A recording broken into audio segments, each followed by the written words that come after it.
Hey, this is Mark Justice, and welcome back to Between the Lines. Today we got a great show. We've got Peter Baker, who's a multi-genre writer. Peter, I want to welcome you to Between the Lines. Thank you. I'm very happy to be here today. Good. I'm happy to finally meet you. We've been trying to get this for a few weeks, and I've been sick for the last, this is day 30, so I think I'm pretty much over it now. Yeah, it was a protracted upper respiratory infection. Was just not happy.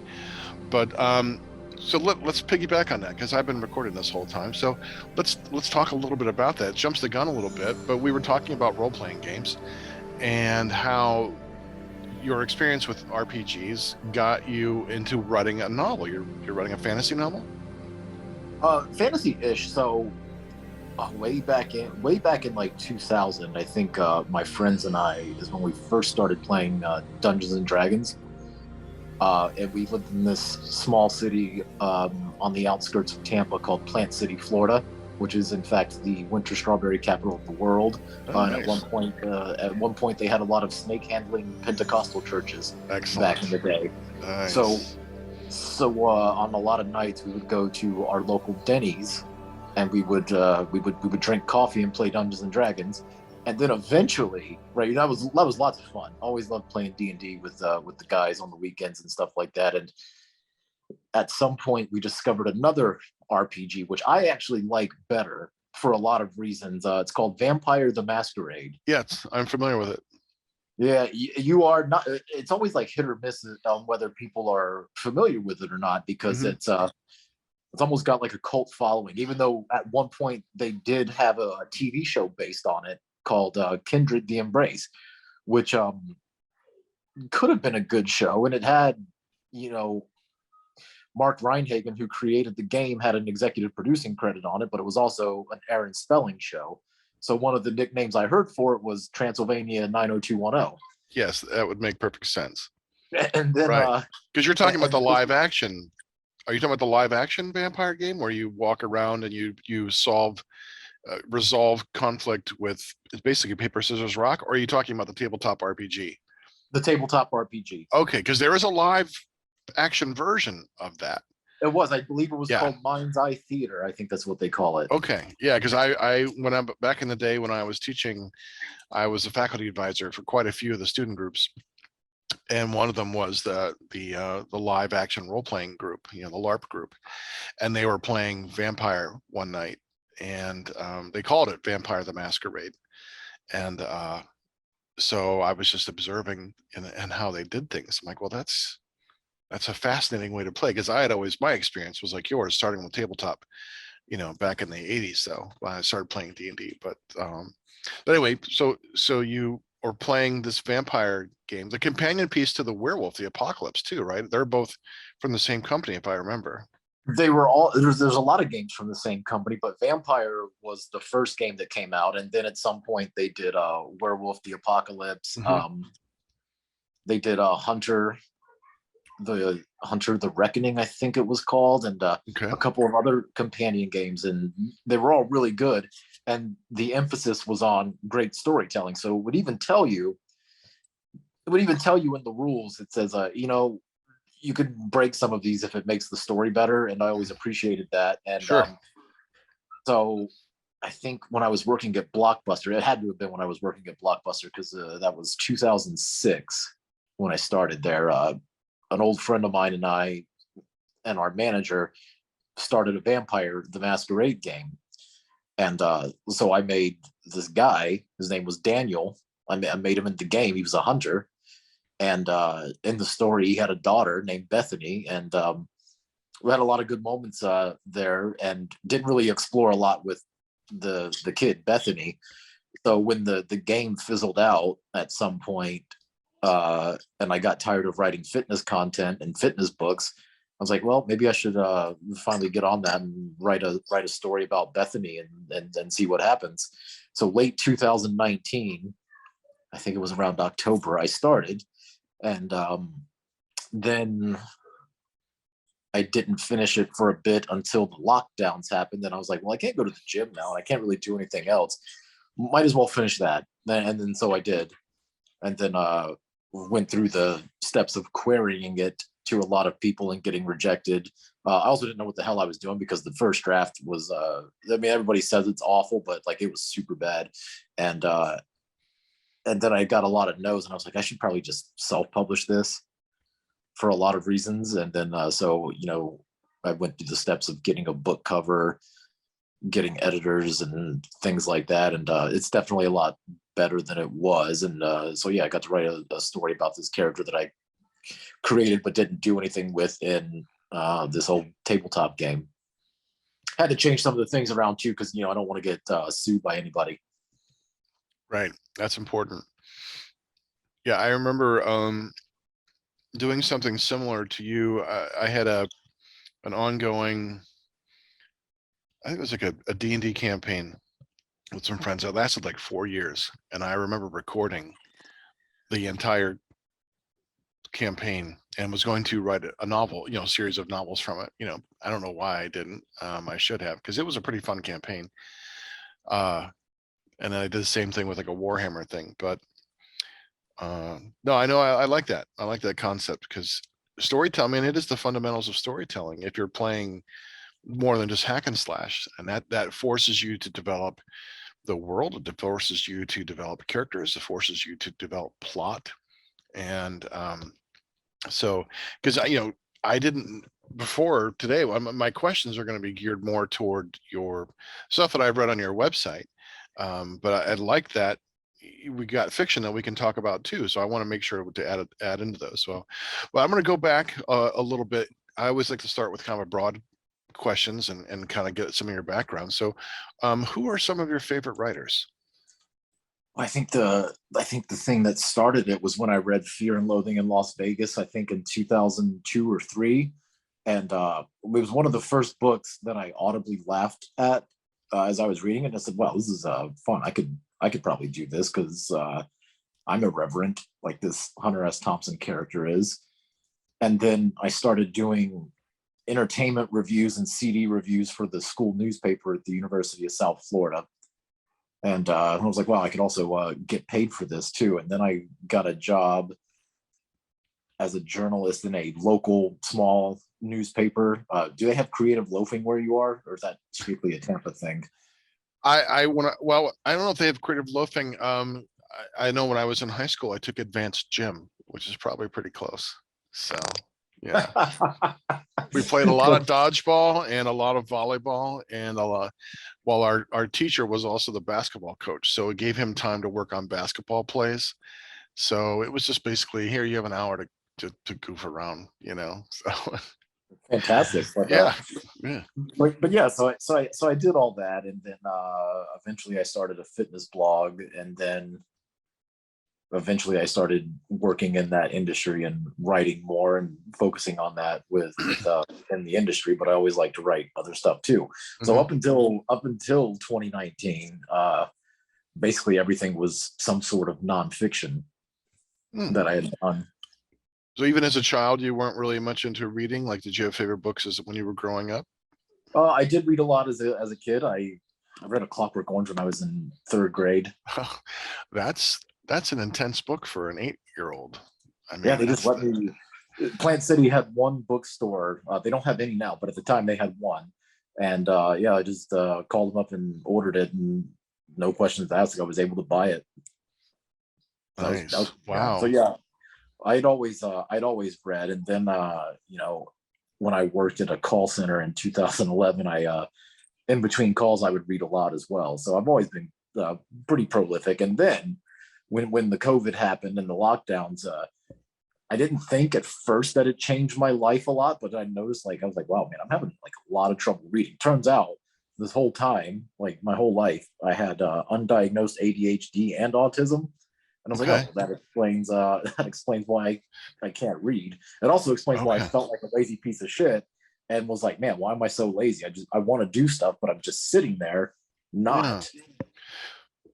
Where so you were diagnosed with both of those. Did they tell you where you were at on the spectrum, the autism spectrum? If I remember correctly, I was not surprised to get the autism diagnosis. It was the ADHD that was surprising. Okay. But is it more like on the Asperger's kind of? Is that a word that you might have heard? Yeah, they do. They don't use it anymore, but if they did, that's where I would be. Okay. Hmm. And then what year was this again? This diagnosis? This was this past November. Oh, this past November. Oh, okay. I've missed that the first time through. So now, did that kind of give you a new like understanding of who you are as a person? The autism was not a surprise, but it did make some things from back in the day make sense that I had trouble with that I had also addressed in therapy just because I knew it was a good idea to go to therapy Hmm. and for a lot of reasons. But so with the ADHD, I wasn't really familiar with executive dysfunction and what that looked like, which is why I thought I was just a lazy piece of shit because I couldn't read and I couldn't. I struggled very hard with getting my rewrites done. I could not work I couldn't work for an extended period of time, so it was just taking forever for me to get it. After the developmental edit, it was taking forever for me to get it back to her for her second pass over it. And but then once I got the diagnosis, and they started talking about those high-powered ADHD amphetamines that they give you, when I started trying that, I was like, wow, this is nice. So I finished all the rewrites I needed to do in 2 days on Christmas Day and the day after this past year because I had the house to myself because my partner was gone to see family. And then I was able to, like watch movies and read again.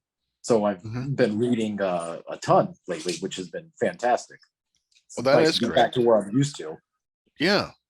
I think reading and writing are intrinsic to one another. They're inextricable. Um, But for a and while, I could not make it to write anything longer than like an Instagram caption. yeah, well, I mean, it makes perfect sense. I'm happy that you've got this diagnosis Yeah, and thanks. that it's being managed to the point where you seem like you're relaxed now. You're happy with it and productive in a way that you were worried that you couldn't be before. Yeah, absolutely. Oh, that's great. Well, wonderful. That's got to be a big relief. And, Yeah. um, and now you've taken on the task of writing this novel, which is pretty. I mean, a novel writing is far different because I was on your website and reading through your essays and your blogs and your ramblings as you call them, and your philosophy and things like that, and a lot about fitness, but you also have a lot about popular culture. So, I mean, you write essays about popular culture, about your experiences as a musician and death metal band. You got some satire in there, fitness coaching, and some erotica. That was quite a diverse array of content.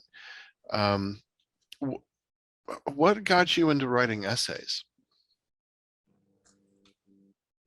Probably ego a little bit because well, the thing is, there's a running meme on the internet now that if you were gifted as a kid, like if you took the gifted test at school, like you probably got the autism and ADHD diagnosis later in life, which is true because I did get into these classes, and one of the downsides I think to that is when you have the public school system, especially here in the United States, the way that it is, uh, you get a mixed bag of people who are basically running the show for a variety of reasons. Some teachers teach special education because they kind of like you mentioned. I don't know if your teacher was this way. They teach special education because they think it's going to be easy, but they really want to coach the high school football team or whatever. Mm-hmm. But they also have to teach, so they satisfy that requirement with it. And then maybe yet another special education teacher is really passionate about it and actually gives a shit and wants to do it. But um, all things considered, I did pretty well with what I had growing up in Florida, which is not known for its public education. But you get a lot of people and you get all these smart kids who, and they always tell them, oh, you got so much potential, but they don't really. And, you can't always fault them for it because sometimes they just don't know, but they don't give you any guidance on where to direct that potential or, more importantly, how to direct that potential. Right. So then you get instances where and maybe this is tied to it. Like when I thought I was a lazy piece of shit because of the ADHD that I didn't know about, I'm like, man, I have all this potential, but I'm failing at it, and I feel like Mm-hmm. shit. Mm-hmm. And so you have that. So I didn't really have direction. I did have a supportive single dad who would let me play guitar whenever I wanted, and pick up all these varied interests and not discourage me from it. And then with the nonfiction writing, I found out that I was good at it, and sometimes it made people laugh. And so I kind of just kept doing it. Plus, also knowing that I can get paid sometimes, that was really nice. Yeah, getting paid for what you do is always helpful. Kind of going back to your earlier comment, it made sense because I was one of those kids in the advanced or gifted classes when I was in like grade school and middle school, and it was like an advanced English class and things like that. And I was getting B's, and I made those. So I made the merit roll or whatever it was, and I remember my principal calling me into the office and saying, "Why aren't you getting A's?" I'm like, "What?" It just made me feel like, well, I don't know, but I didn't have that. There wasn't that sense of support structure like you had mentioned, because I was thinking my own school system. It's like, yeah, we were in this advanced class, but I didn't see any difference between what I was learning and what my friends were learning and who weren't in the advance. It's like, I don't know. I don't feel any smarter. I don't, whatever this is supposed to mean. Um, so I just remember that incident. It's like, why aren't you getting A's? I'm like, I don't know. I didn't have an answer. I was like, I don't know, 8, 13 or something. I'm like, what do you want from me? I don't know. And one of my favorite things in the school is when I was a troubled middle schooler, I would get into ISS, and I loved it because I didn't have to deal with the slowness or fastness of everybody else, Mhm. but also I could finish all the nonsense I had to do for class, and then I could sit around and read the rest of the time, and pretty much nobody would bother me unless I showed. I mean, all I had to do was show them the receipts that I did whatever assigned work I had, and so that was actually pretty great. Yeah. Well, that's awesome. That's good. Well, going back into your essay writing, and your blogging. So what is it about blogging or essay, the essay form, that you find satisfying as a writer? Yeah, that's a good question. But blogging, I knew I had to do so I can get a following. That was the extent of researching I did on how to like market myself. I was like, well, I have to do this so I can get following, so people can see what I have to say, so I can get more fitness clients and they'll buy my shit and et cetera, et cetera. And I don't know, arguing is fun. Okay, that makes sense. Yeah. I what I liked about your essays, and is that there's quite a lot of satire in there. And even read the one where you talked about censoring satire, and that's where I Mhm. read that you were autistic, and then you gave the reasons for why you thought, because you struggled with these very these kinds of satirical or um, nonsensical expressions, like it's raining cats and dogs, I think is the one that you had mentioned. And oh, okay, that makes perfect sense. So what makes a good satire to you as a writer? Like, because you write quite a lot, and it's good satire. So how do you know? Excuse me, still hanging on. Um, what makes a good satire to you? Fun fact about that one: somebody actually said I was a fascist for advocating for that because they didn't get it, which is understandable. Yeah. I think overall it just has to be so absurd while making sense at the same time for it to be good. You can't really top Modest Proposal.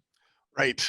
Yes, I remember reading that for the first time. Like, I must have been in middle school, maybe sixth grade or something, and the shock and horror that some of the students had, like, and that was my first exposure to satire.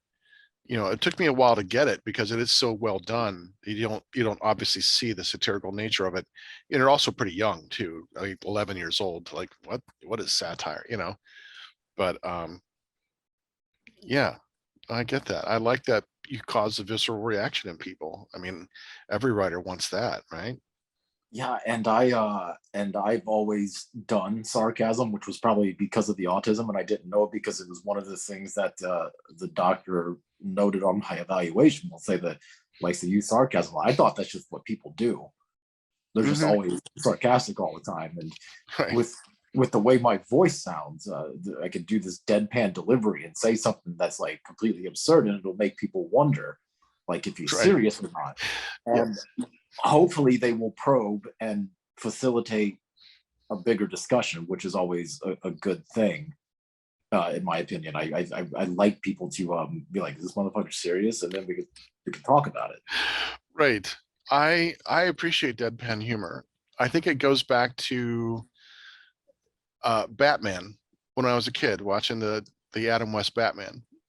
Those lines are delivered so seriously, but they're hysterical.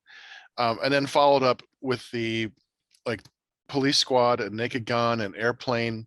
You know, Leslie Nielsen's deadpan. All the humor is deadpan, but it's hysterical. And so I adopted that kind of deadpan humor. You can see the posters behind me. Those are two of my movies. Yeah. That's just my style of when I write humor. Like I like it when people say funny things and they don't know they're being funny. It's just Right. they're just delivering it. So I totally appreciate that. And when people don't know if you're being funny or not, that's sometimes even more delicious because you know you're fucking with them, and they're like, "What the hell is going on?" And that's kind of part of your own sense of enjoyment that you take from like, "Come on, man, you got to figure When this I out." when I did security work, checking IDs as a bouncer, people would always be like, "My birthday's right there," and I would say, "Yes, I know how to read." And but then like I realized sometimes they would think I'm being an asshole, so I would have to explain. It's like we're not just looking for your birthday. Like when you look at an ID of somebody that's going into a bar, especially if it's a high traffic like nightclub, you're looking at their height, their hair color, their eye color, and their birthday to make sure most of it matches up. People could dye their hair, people can gain or lose weight or whatever, but like there's a couple things that probably going to be pretty static that you're also looking for besides their birthday. Sure, right, exactly. I it's so funny. We have a lot of common similarities. One summer when I was between semesters in college, I was a bouncer at it was a teen nightclub. So I mean, it was only there for the summer, but and there was never any problems. I mean, it was a bunch of 14-year-olds running around. The most you're gonna get is like be called a dick or something, But it was never like at a real nightclub. I just thought, hey, they're gonna pay me this much money to like make sure these 14-year-olds don't punch each other. Okay. So it was technically a bouncer, but I didn't really do anything. Um, Another thing I liked about your essays is how you discuss elements of popular culture. I have a master's degree in popular culture, so I love studying this stuff. So what aspects of popular culture do you most like to write about? I'm a big movie and book fan, but I think that came from sort of my degree because I got a degree in religion, right? Oh, And fascinating. one of my professors, he very inspiring guy. That's also probably where I realized like nonfiction writing, especially academic writing, which like the fitness books kind of veer towards that. I was like, man, it doesn't have to suck, even though a lot of it does suck. Because this guy, Del Deschamps, was one of the best writers I'd ever read, academic or otherwise. And I was like, wow, it's really accessible, it's really engaging, and it's overall fantastic writing, and I really love it. But shit, I forgot where I was going with that. He did a lot of stuff on religion and pop culture, and was the guy who first, I think, introduced me to the writings of Philip K. Dick because he Oh, talked about nice. that in his class. Hmm. Because Philip K. Dick was a self-described Gnostic, not agnostic, Gnostic Hmm. with a GN, Right, right. and that was one of the areas that I focused on in religious studies was Gnosticism, and so Okay, the parallels to sci-fi work are there, especially right. in Philip K. Dick. Sure. I love his fiction. because he really focuses on the human condition, especially like in Do Androids Dream of Electric Sheep. It's one of his many great books, but he focuses on the interface between technology and human, but really focusing on what is it to be a human being? What does it mean? And yeah, I remember reading that.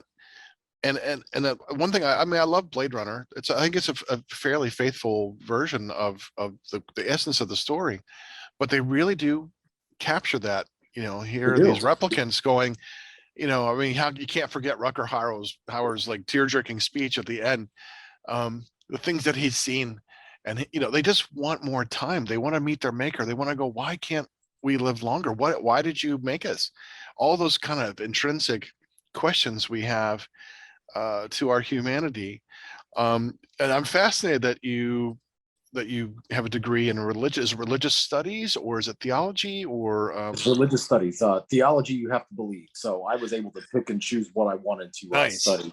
Okay. And so then during those classes, or any class where he taught, we talked about like fandoms as I don't think in 2007 we used the word fandom, but Mhm. like we talked about comic cons and sports conventions and Star Trek conventions and stuff like that, and how functionally they were similar to a lot of things that religion serves as a function to.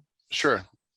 Yeah. And so I thought that was kind of neat. And yeah, I think it just helps to be aware of things, especially like for a time I taught guitar and piano for about 4 years, and there was a lot of kids coming in. So like I think a lot of people get out of touch with the youth because they lose track of these things and view them as unimportant. And that's not good. That's not how you relate to people. That's why we have in the U.S. a gerontocracy who's so out of touch with literally everybody.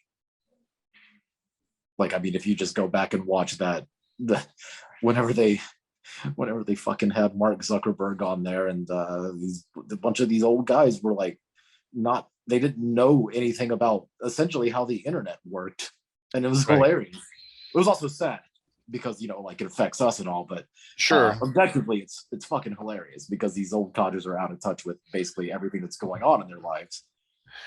Yeah. Right. No, I get that. I get that. Um, yeah. That makes sense.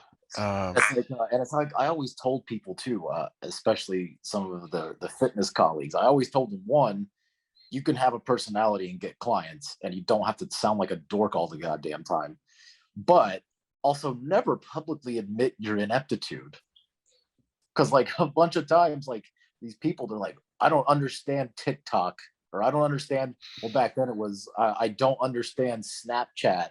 I don't Right. understand this. It's like, You might as well just just be saying, "Get off my lawn," right? it's like, yeah, just Google it and figure out what the hell a TikTok is, or Right. a It just, Snapchat. yeah, and right, exactly. I Yeah, I totally get it. I don't ever see myself being on TikTok, but it's just not my thing. I can appreciate people who do it well, but I'm more of Facebook and Instagram are perfectly fine. And I'm happy that when Instagram finally went to where you could access it through your PC, because I just got my smartphone like a couple years ago because I just didn't want one. Um, so I get that, but now it's like, okay, now I can put in video and everything's on my computer anyway, which is what this is where I do my work. So it's just another platform for me. And then so I get it. I'm completely happy. I'm a Luddite in the sense where I just don't have to be an early adopter. And if something works, like I'm okay with my old like Sega Saturn, and Dreamcast. I don't Yeah, have to have like a PlayStation 5, So and I just got on TikTok, and apparently they love autism there, and so I mean, I've made a couple things on there, and I plan on doing more, but from a marketing standpoint, it's good to at least get a feel for where your audience might be hanging out virtually. that's true. Yeah. Well, I get that. As a multi-genre writer, I've written in several different genres and nonfiction as well. And there's one genre that outsells them all. It's my cozy mystery, even though I'm not I haven't never read cozy mystery until I wrote one, but that book outsells all the other ones. But my number two seller is my nonfiction book, which is called Toxic, and it really talks about why I'm an apostate. I grew up in a fundamentalist Christian household and church, and I know the Bible better than most Christians, and so it was just about, here's all the parts in the Bible that made me throw my faith away. All my problems with things that you don't going to hear about in church because they don't want to talk about them because they know they're troubling. And but I have an academic background too, so it was very academically sound in that regard. But it was also very healing. So I understand that you find your audience, and for you, that's really great that you're connecting with your autism, and you're writing, finding that audience. That's really important. Do you think, or do you see now that you've gotten this diagnosis? Do you see how being autistic has influenced your writing style or your writing choices at all? It's a good question. I'm not sure about writing. It does influence how I interact with people. And I did have a beta reader who is autistic as well. She asked me, she says, is Bethany, the main character, is she autistic? I was like, she can be now.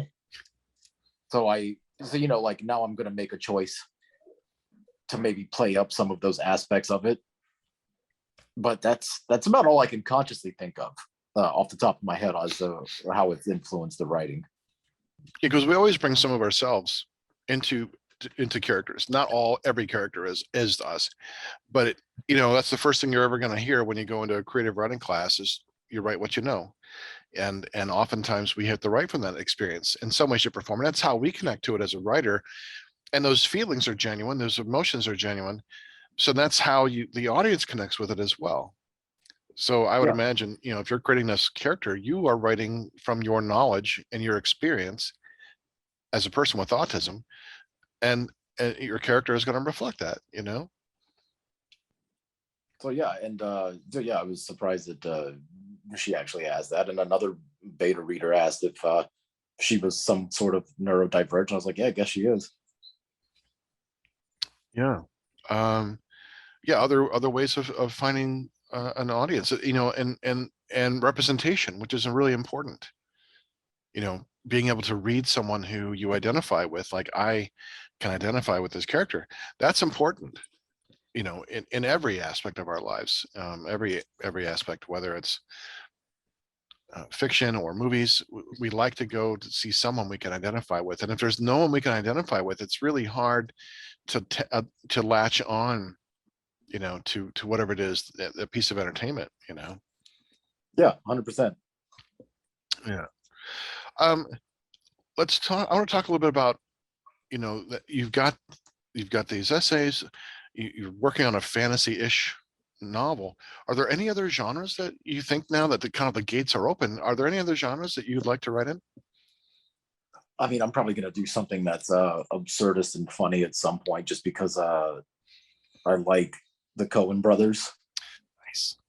But also, when I was doing the theater back in the day, I was in I think we read Waiting for Godot, which was fantastic, but I was in a play called The Bald Soprano by Eugene Ionesco. Okay. Which was a ridiculously absurd play. And I always just like that type of stuff, just because of how so ridiculous everything that goes on is, but also how like every character thinks it's like, a big deal. Like in Fargo, the whole movie could have been solved if the guy would have taken Steve Buscemi's advice, and when he's like, well, why don't you ask your fucking wife? That would have been it. That would have been the entire movie. But no, instead, William H. Macy has to concoct this elaborate kidnapping scheme that ultimately fucks him in the end, because he winds up getting busted too. Right. It's like a series of missteps, and that is based on reality. You just see, just how awful things can spiral out of control. Yeah, and the same. Another one of my favorite of theirs is "Burn After Reading," because they pretty much sum it up at the end. He's like, "What, did you learn anything?" And the guy's like, "I don't know, probably not." and then J.K. Simmons is like, "Oh, what a clusterfuck." Mm-hmm. Yeah, that's a great cast. Yeah, and he's wonderful. J.K. Simmons is wonderful in everything he does. He's by far the best J. Jonah Jameson. Have you seen Whiplash, where he plays the music teacher? I have not. That is an intense movie. That is really intense. And I don't want to spoil anything other than it's intense. But I remember that he was saying, because he always plays these really intense characters. And he was doing the publicity junket about this movie, and he would say before takes, he would go to the actor who's playing the drummer, and he would tell him, like, look, I'm going to yell at you, I'm going to say all these mean things, but I'm just pretending, so the kid wouldn't like feel the psychological damage of this really intense conflict. So yeah, if you're in a mood for that kind of movie, it is it's a harrowing movie in some ways, but truly great performances. Oh, okay. I would like to talk with you a little bit about your writing process. So, what part of the writing process do you like the most? When I can actually get something down on paper, that's pretty nice. Okay. I don't really it's hard to say if I have a process or not, because back home I got a dog and he's old, so like by the time I get settled into a groove, oh, he needs to go out, or he needs something, or he's being a shithead because he's cantankerous and old, and he's a beagle. uh so usually that's kind of how it is. But like when I can get him to sleep, I'll usually just sit on the couch and turn off the TV, and I can actually do some things, and that's pretty good. Or if I'm feeling really productive, like I was the other week, did that all day. My partner came home from somewhere. It was on a Saturday, and so she hung out with the dog, and I went to a bar and had a glass of wine and did some more stuff, and that was pretty good. Nice. So, is there an aspect to the process that you like the least?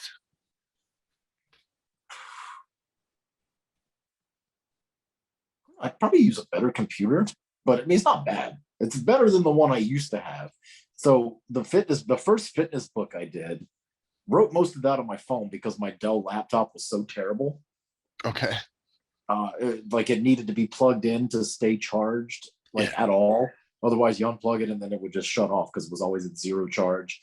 And I got it in 2011 used, so it was old, and it was just pretty haggard overall. And yeah, so that's the equipment's always the thing. Could you buy a new battery for it? Because I have a laptop that's 16 years old, so I know exactly what you're talking about. I just Well, replaced the battery, and I'm like, oh, I mean, it still takes a good 5 minutes to like boot up. Like once you hit power, an easy 5 minutes before like everything's ready to go. But at least I can hold a charge now. but it did. I did get the new battery, and that's when that started happening. So it's Oh, but I do prefer the Mac because it goes with the iPhone as well. And I'm not a tech savvy guy, so those are pretty idiot proof to me, and I appreciate that aspect of it. sure. I get it. When did you first come to realize what your writer voice was? The voice is used to describe the way one writer will say something versus the way another writer says something. So, is there any time as you were writing that you kind of figured out what your voice was? I'd like to think I'm still figuring that out, but it's weird. I want to say maybe the autism did play a part in that, because when you're not dealing with people, you're not doing what they call the masking. Was when you're writing, you can actually be fully yourself, and you can say whatever you want. Uh, so I think in that way, maybe it helped. I'm kind of just speculating there, because Hmm. I I've never really thought about how I develop my voice, but that's probably because I've been doing it for so long. Hmm. So it's actually a good question. I'm not 100% sure, but I do think that probably helped with it. And just taking that sarcasm that I use every day in my life, and just throwing it out there, it just kind of lent itself to whatever I wanted to say. Yeah, and your posts they're all well written, and they're knowledgeable. They're full of opinion, but that's what they're supposed to be. Here's my take on Star Wars, or here's this and that. Here's why this movie's good, or whatever. But they're articulate, and they're thoughtful. Where I've read blogs that were neither. So uh, You want an opinion to be validly supported by a good constructive logical argument, which is I guess if I had a pet cause now for everybody, it would be learn the basics of formal logic, because it's so important. I mean, I took it so I can get a math credit in college, but I was like, wow, this is a really good class. I can understand why philosophy majors have to take it based on what they do. But when you have that and you realize what validity is, you can get rid of a lot of noise. Like, I can look at a meme now and most people laugh at them, they don't think about them, but I think about everything probably too much, depending on who you ask. uh, so I can look at a meme and say, well, this doesn't make sense, because if you think about it for more than 2 seconds, it falls apart, this is stupid, and then you move on with life. mhm. And the worst thing you can do is try to engage somebody in a comment section by telling them that their meme is not valid because it neglects so many aspects of a bigger picture. Then they'll just say, oh, it's a joke, and then you have to Right. say, well, jokes have to be funny, and then it's a whole big thing. Yeah. And that's the Yeah. other thing too for me about humor is, uh you can't I mean, yeah, some things are funny, but if you think about them for 2 seconds, they become less funny because they're not grounded in any kind of logic. It doesn't matter if the statement's true or not, it can still be a valid argument, and that's what matters. And validity is what helps people think. And when people stop thinking, that's the downfall of all of us. Yes, I would agree 100% on that one. It's like It's hard. back before Dave Chappelle got became an old guy yelling about how he doesn't understand trans people and how he hates them and stuff. And I know somebody will probably hear that and say, well, he doesn't hate him, he's just saying this. But yeah, but what the fuck ever. But back in the day when Dave Chappelle was actually far funnier than he is now, because he wasn't as bitter and wasn't afraid to evolve with the times. He did this joke about how, like, talking about women dressing up like sluts or whatever and getting called a slut and getting mad about it. And then the analogy he made was somebody dressing up like a police officer and somebody going up to him for help. And then he says, oh, I don't know why you would think that. I'm only dressed like a police officer. But if you think about it for more than 2 seconds, it falls apart, because that's a felony, right? So nobody in the right mind would dress up as a police officer, like, in a highly accurate way, because it's a felony. And yeah, so like things like that make it fall apart.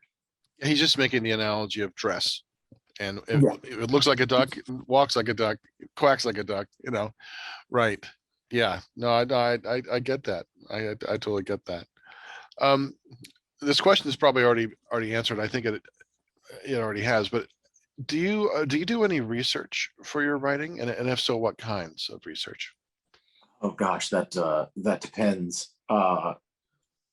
So for the nonfiction fitness stuff, I did read a lot of scientific papers on nutrition and food and stuff like that to make sure. Plus, it was co-written with a guy who's got a PhD in nutrition, so that was pretty sound research based on that. And I'm actually pretty proud of that fact, because it's unfortunate, and it's unfortunate on two levels, because not a lot of people know how to read a research paper or to validate whether it's worth a shit or not, which is actually where religious studies helped me out, because if we're comparing two different copies of the Gospel of Luke, you have to assess, which one's older, which one was written for what purpose, linguistic things, and then if you compare those, I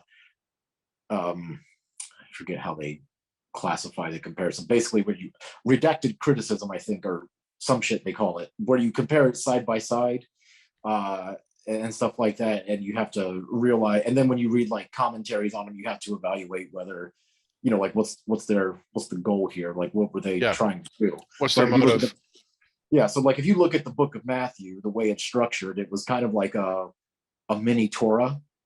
Yeah. So written in 5 sections. Jesus was speaking on the mountain, just like Moses was on the mountain. So they made a lot of, literary parallels there and stuff like that. And then, Because of his audience. That's, the audience that whoever wrote the book of Matthew was writing for the Jewish audience. But Matthew, I mean, is 90% of Mark. Mark's the oldest gospel, at least the oldest that they know. And then Matthew just copies Mark for the most part. Yeah, exactly. And then Luke was a bunch of interviews. I mean, he walked around interviewing people. Remember what Jesus said like 40 years ago? Do you remember that? Yeah. Yeah, no, and see, you would, yeah, that's right. You had the fundamentalist background, so you would have eventually come into that understanding, right? Yeah, he was writing. They were writing Matthew to a Jewish community, so obviously you're going to make it appeal to a Jewish audience, right? They're going to understand those concepts, and they're going to understand those tropes, and they're going to understand that imagery and symbolism, and it's going to hit that message home for them in a way that the Gentile audience wouldn't, right? Yeah, and then if you look at the book of John, pretty different. Very different. Very different. Some would say that's the beginning of Christian anti-Semitism. It could be argued, right? Yeah, I think others would. Yeah, that could be true. Yeah, well, it didn't need Mel Gibson to deliver that message. It's been around for a couple thousand years. Well, there's actually a very good book on that subject called Constantine's Sword, and it talks about the history of Christian anti-Semitism, starting with Emperor Constantine. Oh, well, he did adopt that and force everyone to become Christians. Yeah, and it goes back into all those conspiracies that have evolved into basically what we have in QAnon today, and going back to bubonic plague and poisoning the well, which was basically blaming Jews for the plague. Interesting. Oh yeah, like. Well, that's probably also the rise of the Gnostics in the 4th century and the 5th century. But a lot of those Gnostic Gospels that were discarded, and a lot of those Gnostic readings, and that we were only discovered again, like when the Dead Sea Scrolls were found. But then we realized all the politics that went into the Council of Nicaea, where they were deciding what books to put in, what not to put in. I mean, you really see God fall apart in these areas, because, like, how do some sects of Christianity have more books than the other, and their God is mysteriously silent, like, I don't care, believe what you want, And one of the last things I did before I moved to Seattle was I went to go to a funeral for a professor of mine called Dr. Strange. That was his actual name. Fantastic. Yeah, Professor James F. Strange, and he was a Christian. He actually lived the life. He would do sit-ins in the 60s, with Black civil rights marchers and stuff like that. And stuff that Jesus would have done, because Jesus he was a people's champion, right? He would have been in there. Rock. Yeah, exactly. Exactly. He did those things, and he also looks like a cross between Santa Claus and Indiana Jones, and he's a biblical archaeologist. But all the things that he knows, he's there's a biography in here somewhere. He should have a biography, but he did all these things, and he knows the same things about the biblical contradictions and why they were written, and he could also construct computer models of antiquity, but he was still faithful, and he still lived his life as a Christian. Yeah. But he also took all this information, and he believes that the resurrection of Jesus Christ was more metaphorical than anything. Interesting. So that's what fascinates me, is how, knowing all these contradictions and knowing all this stuff, how can you still have faith in this as a God, or this deity? And that's what fascinates me. Like, I think if more Christians knew about how their Bible is put together, there would be fewer Christians. Well, we already have, at least in the U.S. anyway. I mean, we've been on a steady decline of religiosity over the years. Yeah, I think people are just fed up with it, but I don't know if it's coming from the generations. They just don't feel like the need for religion, and it's like the old guys like me who've had it stuffed down their throat for 40 years, and they're finally saying, I've taken enough, and I'm going to tell you why I don't believe anymore. No, I totally agree with you on that. That's fascinating. I think a guy like Dr. Strange would probably say, like, that's all these things are man-made things to worry about, and that's separate from my actual faith in Jesus Christ. So yeah, that's what circling back to the research question, but yeah, that's what gave me. But not a lot of people know how to evaluate research papers like that, which is pretty sad and makes it difficult. Which is why we succumb to a lot of, especially in the fitness industry, a lot of chicanery and charlatans and things like that. And so yeah, so that was pretty extensive there. And then for the recent articles I did, the nonfiction stuff, I did I did a satire thing about arming children instead Right. of teachers. Mhm. And I was And then you had to, I saw in part 2 where you had to tell people like, look, I was being satirical if you couldn't get it. Yeah. Well, there are I assume that there are some people who would actually believe that, because it was hard to think of how ridiculous can I get to where even these guys won't. Well, how can I get these evangelicals to think I'm crazy if they read this? And it was very hard to Yeah. come up with that. And some of them will probably think wow, that's a good idea. Yeah, let's arm the kids. Well, you know, as someone who grew up around guns, I mean, it was in my house. My dad was a hunter and a sportsman. You know, he had rifles in his truck. They were always loaded. I grew up shooting, you know, as a kid, and grew up with a great respect for weaponry. So, you know, not every kid has that that upbringing. Um, you know, I'm not going to lay the blame solely on. I don't think there's any one factor. I'm not going to say it's just bad video games. It's just Oh God, just things like that. it's multifaceted, which is also Yes, something that's part. people miss Yes, out on. it is. So there's no easy solution to this. But get back to your satire. Yeah, it is. You know, there are, I guess, some people who just don't, and maybe that's part of the whole like PC movement. Like we take everything so damn seriously. We don't know how to have fun. We don't know how to understand satire, because the best satire, it doesn't come out and says, "Look, I'm satirical." You know, and that's what I appreciated about those essays, is that it was written so seriously, very much like you had mentioned earlier, a modest proposal. You know, it was reminiscent of that for me. Yeah, and then for those, there is some heavy research involved. I did have to look into, and I even mentioned it explicitly. I was like, look, the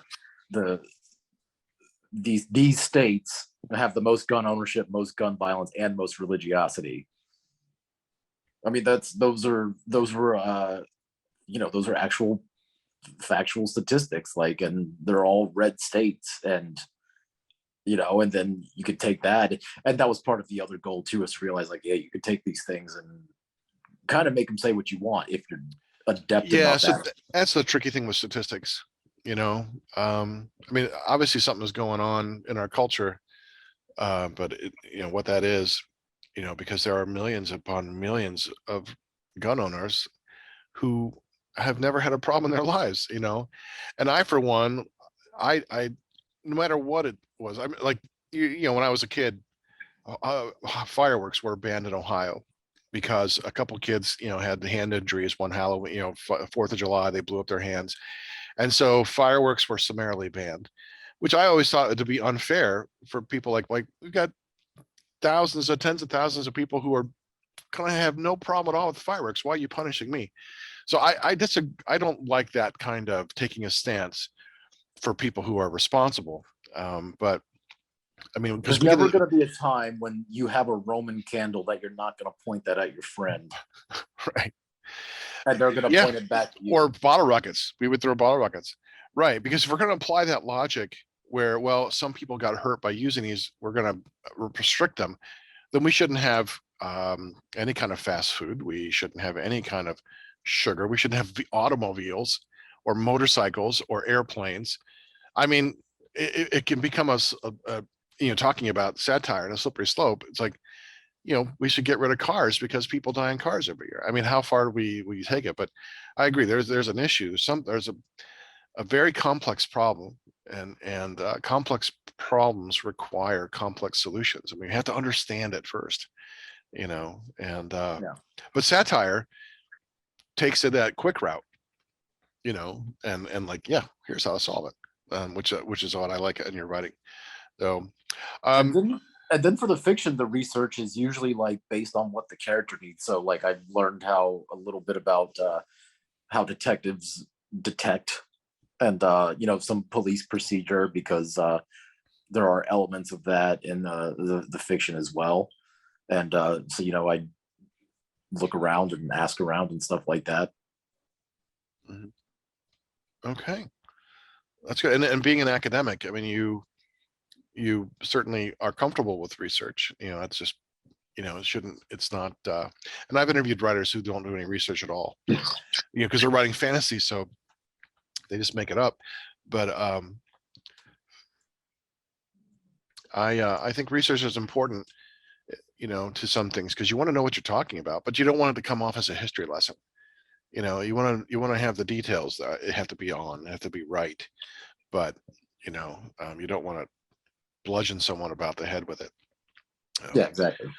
okay, I'm going to go back into some of my winding up questions here. We got about 8 or 10 more to ask. Um, what is your favorite time of day to write, or is there one? Uh, I prefer if I could do it in the evening time, but usually it's more like the afternoon. You find yourself like most creative in that time of day? Yeah, I just like the nighttime, but because of the dog and stuff like that, it's always the noon time. Hmm. Yeah. When you're writing, do you listen to music, or have any kind of distractions, or do you prefer like silence, other than your Uh, dog?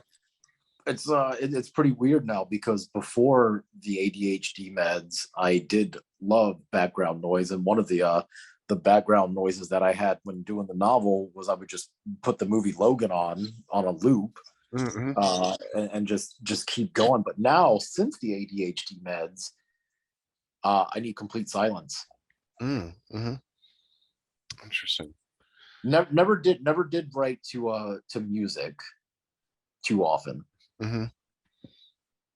Yeah, I got a playlist on my computer. It's like 6 or 7 thousand songs, but it has to be music that's not too intrusive. It can't have any singing, any vocals. You know, um, I like soundtracks. Like the soundtrack to Alien is maybe an odd choice, but it's really stark and kind of ambient and more of just backgroundy. But I prefer that because it gives my part of my brain something to think about, so I can focus everything else on the creativity. It's like when I used to play drums, I would like enjoy chewing a piece of gum, and it's like I needed that piece of gum so that I could do everything else. It was a weird kind of thing, but no, I totally get it. How often do you write? I try to do something every day, but I'm good if I get 4 days a weekend. Hmm. That's good. Um, there's something to consistency, but life comes in and we can't always be as consistent as we want, for sure. You know, um, you've your stuff has been published, not in print. Unless I haven't seen a book, but it's been printed online, correct?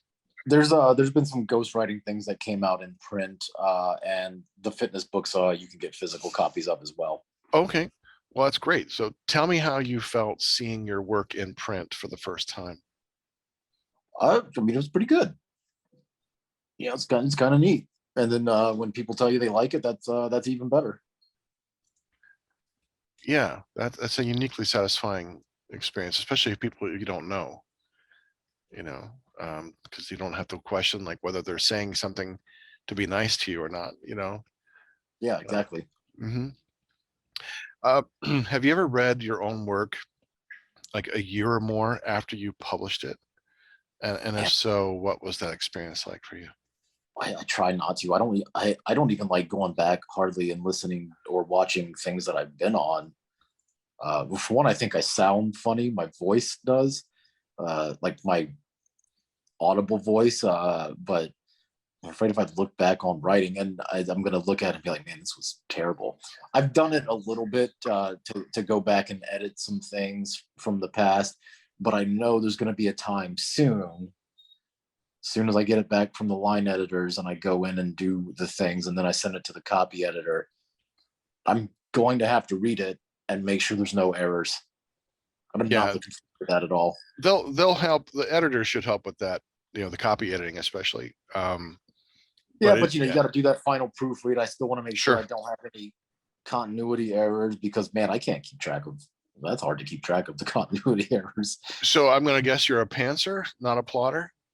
Not necessarily, but sometimes things just change because they have to change, and it's hard to keep track of. Did I refer to this thing before? Do I refer to Mm, it later? hmm. Now I got to keep it in line. Sure. Yeah, I get it. I get it. Right. Yeah, that makes sense. You almost have to kind of like take notes, keep notes for yourself. Where was this at? Especially if something changes. But no, I get that. It is a weird experience reading, and I generally don't read myself again once it's out, except I'm working on a series, and I was working on book 2 in the series, and I had to read the first book again, just because it had been a couple years. I'd written 3 other books in the meantime, and I had forgotten so much of what had happened. So no, I understand the apprehension there. Excuse me. Yeah, and there are some good editors who can pick up on that, and I'm like, man, you should probably just make a concordance for book series because you're very good at this, which is funny because I think it was Stephen King who was talking about how like people on the internet keep a better record of whatever he's done for his Dark Tower than he did.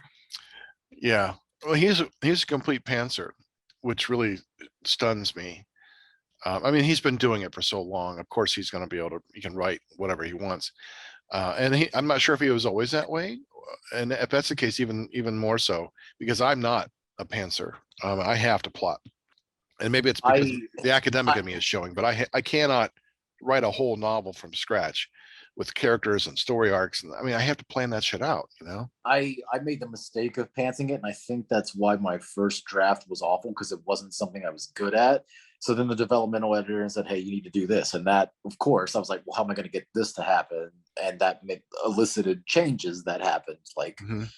sometimes adding characters that weren't there before who will play bigger parts in subsequent books and things like that. And then I found this thing called the snowflake method, which really appeals to the way I like to do things, because I always like taking a small thing and zooming out to the bigger picture, and that's essentially what that is.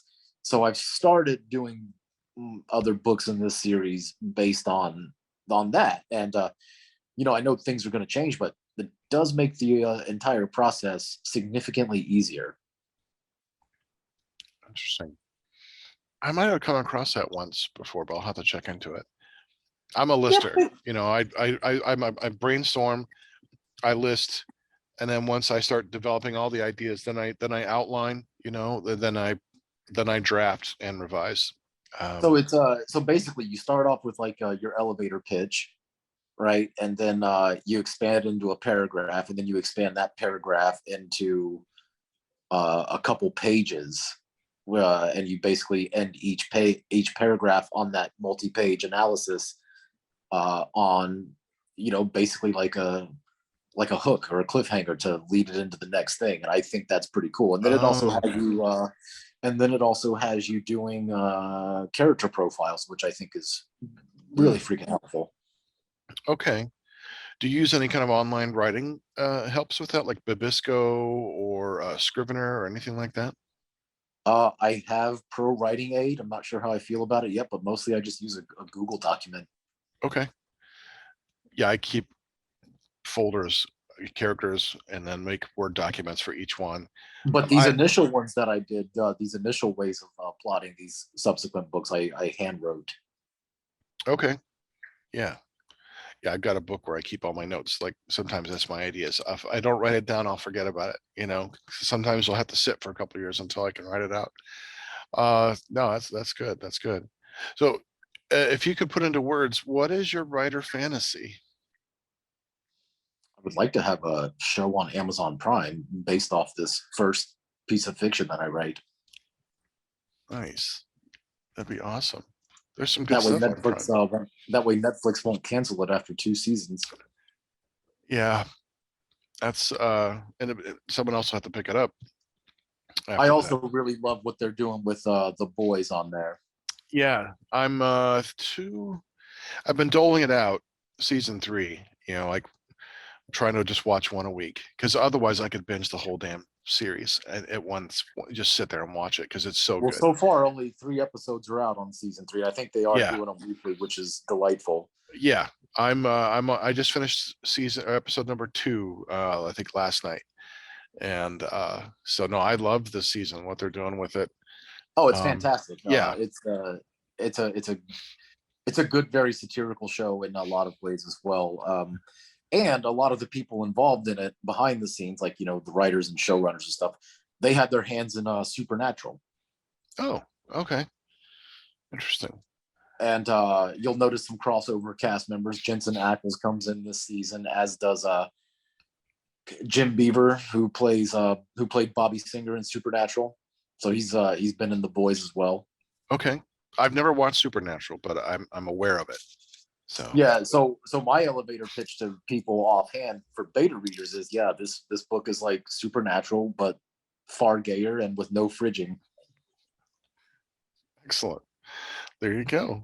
That's fantastic. Um, what advice would you give for anyone who wants to write?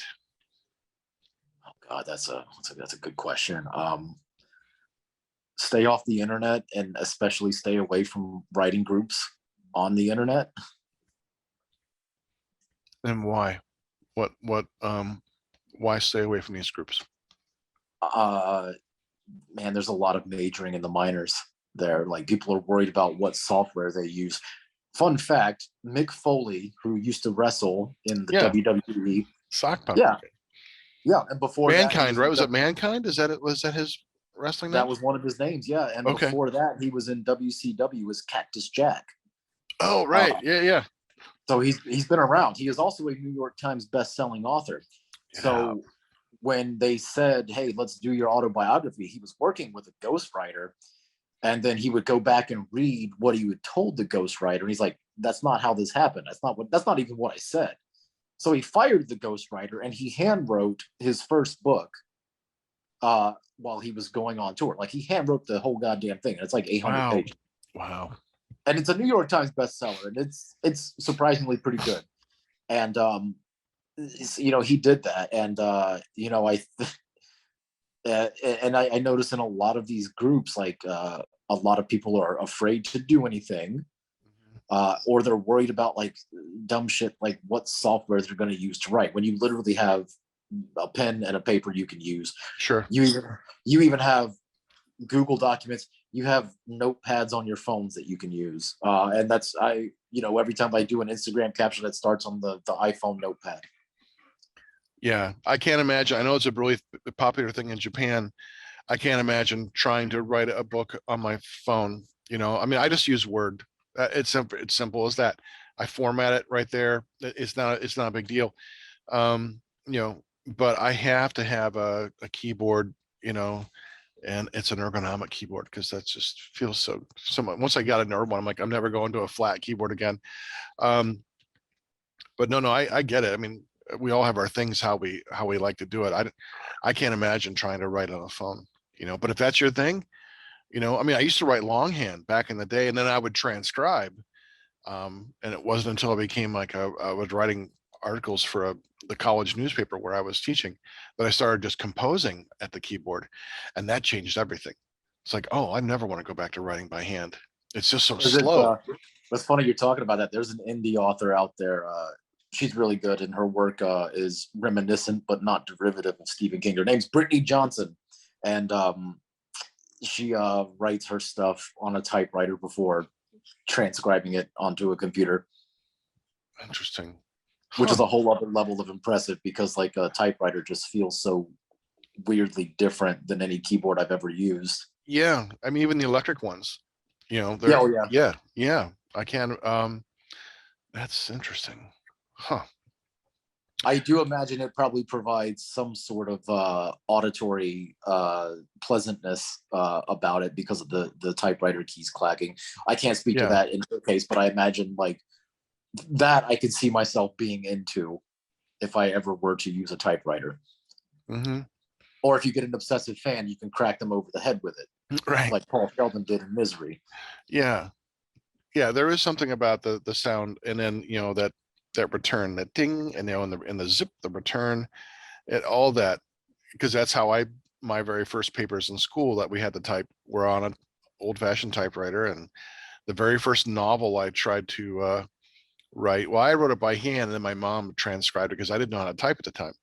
That was probably my most functional class I ever took, probably in ninth grade, was typing. Probably the thing that says paid off more dividends than I can know what to do with.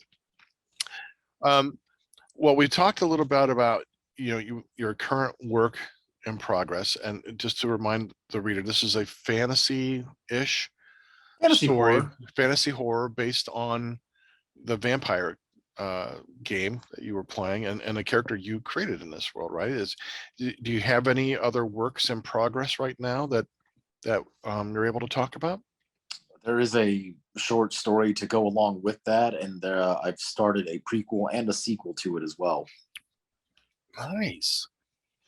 Do you like the ability to work on multiple projects at the same time? Do you find that helpful to kind of get the bigger arc, or is it a distraction in and of itself? It is helpful because, like, a lot of it now, because the novel's essentially done, I don't foresee adding new scenes or anything like that for this one. um but yeah, like, because just waiting for the editing to come back and all that stuff, so like it helps to have something else to do in the meantime. And then there's Hmm. probably going to be more satirical essays coming out too, because those happen usually just when I think of them, and I think a lot, so like there's probably more coming. There's a lot to satire out there, that's for Well, sure. I think the next one might be on how the title maybe is something like, yes, abortion is killing, but think of it as self-defense because our maternal mortality rate in the US is the highest in the world. Is it? Actually, yeah, it is. It's That- fucking sad. that's horrifying. I mean, that's the kind of thing you expect from a third world kind of country. You hear about this. We're supposed to be first world and have a handle on that shit. You know, Yeah, we're like a gilded third world country in a lot of ways. Interesting, huh? I look forward to reading that one. And my last question, Peter, where can we find your writing? Uh, I got my Medium site. Well, you can get all of this stuff on Instagram. My username is Peter D. Baker. That's D as in David, even though it doesn't actually stand for David. But so yeah, Peter D. Baker, all one word. That's my TikTok. That's my Twitter, which I never use. That's my Instagram, which has got the links to my website and my Medium site where I post all the satire stuff.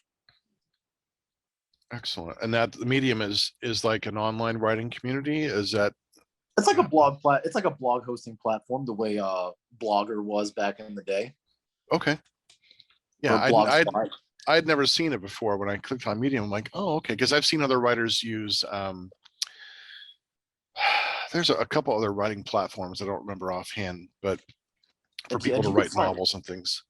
Yeah, you can find a lot of good stuff on Medium. It's mostly, I noticed, for short fiction and essays and stuff like that. But the good part is it's free to use, and you can get paid for some of your stuff. But I don't like putting that stuff there behind a paywall, so I typically don't. I also don't think I want to. I haven't had the motivation to download Stripe, so I haven't done that yet either for that reason. But and it's also very, like, if you're like me and you don't like doing website things, it's also very readable, so you don't have to worry about formatting it to make it look aesthetic. It already covers it for you. And it's also, in general, it's a good way to practice, especially if anybody wants to start writing, like, get a Medium site and throw it out there and then share it on the internet to your friends while you're actively staying away from Facebook writing groups and similar things.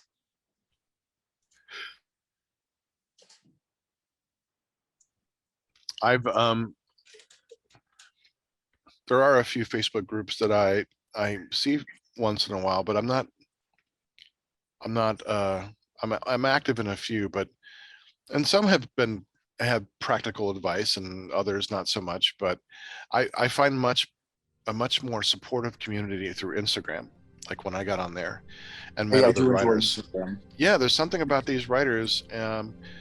They're just very supportive of one another. I find the community to be so different, and diverse. And so no, I'm pleased. I mean, that's where we met one another through, I think, Instagram that way. So Yeah, um, no, that's good. Peter, I want to thank you for taking the time to hang out with me today and talk about writing and your process. It has been really lovely to get to know you and to read your work, and I really hope our listeners get a chance to check out your stuff too. And I definitely look forward to seeing when your novel comes out. I appreciate that. Thank you very much for having me on. My pleasure. I'm going to do my commercial and we're going to get out of here. Awesome. You've been watching and listening to Between the Lines. You can find us at unsaneradio.com. You can listen to full episodes or download to your device. You can watch us on our YouTube page, Between the Lines Podcasts. If you're watching, that's where you're at. Don't forget to hit the subscribe button. And you can also find us on the Otel Talk channel on Roku. If you know someone who'd like our show, tell them about us. If you're a writer and would like to join me for a chat, email me at betweenthelines54@yahoo.com. That's betweenthelines54@yahoo.com. And Peter, here's my cheesy outro line. See you next time, Between the Lines.